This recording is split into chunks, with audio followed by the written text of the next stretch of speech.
Tell us a little bit about yourself and why you were running for city council. Sure. Well, I'm Mike Trapp, and I've been the City Council representative for the Second Ward for the last 6 years. I was a counselor and then executive director at Phoenix Health Programs until about 2 years ago when I started my own business. I'm primarily working around issues of homelessness, consulting with Welcome Home, the homeless veterans shelter, and also doing direct outreach downtown for folks who are homeless or panhandling. I think I've provided excellent service as a council member.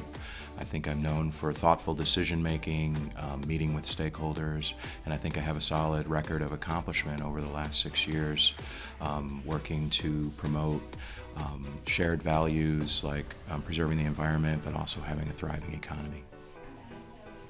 If elected to city council, what will be your top priorities? And the top priority has to be public safety funding.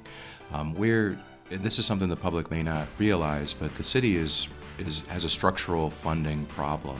When I came into office, we were in an economic downturn, and it was kind of understandable why we had declining budgets. But now we have a growing and prosperous economy, and the 2018 budget was anticipating 1% less revenue than we had the year before. So if you're running a business and you look at that trend line, you know that that's disturbing. Sales tax is how we largely fund the city, and so that has become problematic because of online sales. Sales tax began declining in real dollars per person, and then in real dollars, and now it's just declining.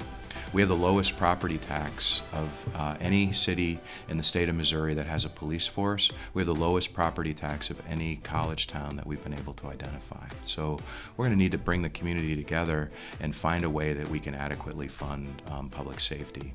Affordable housing and living wage jobs are kind of the tie issue. There's an overall problem with how much people earn at the jobs that our economy creates and how much it costs to live here.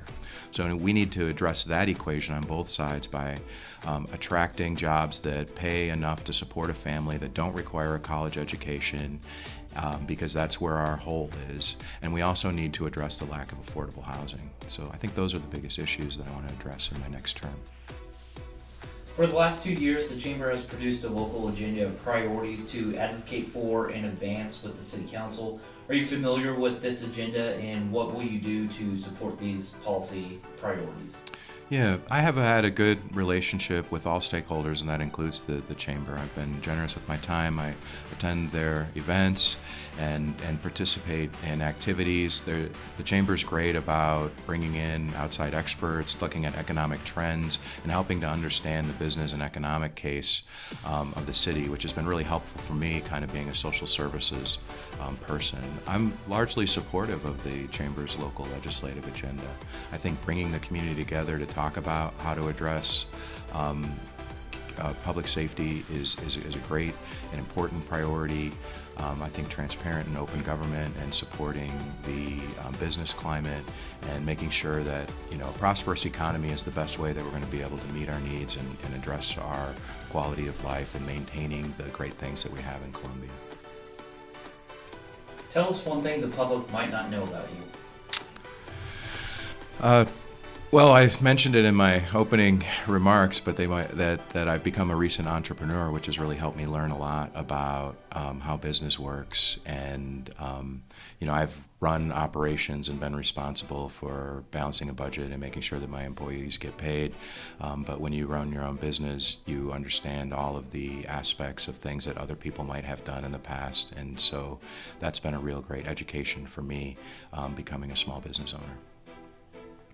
In closing, tell us why voters should support you. I have a solid track record of achievement. I'm thoughtful and I'm balanced. I meet with all stakeholders.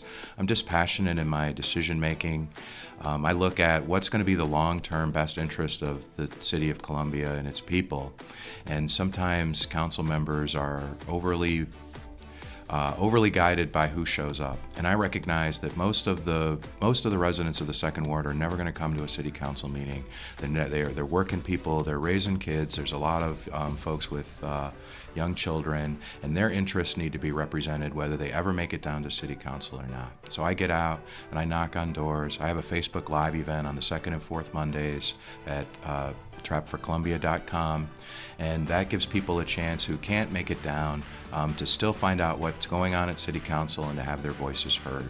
I'm going to continue to innovate and find ways so that those folks who have not felt that they were represented, that they make sure that their voices get heard and that the decisions that happen at City Council benefit us all.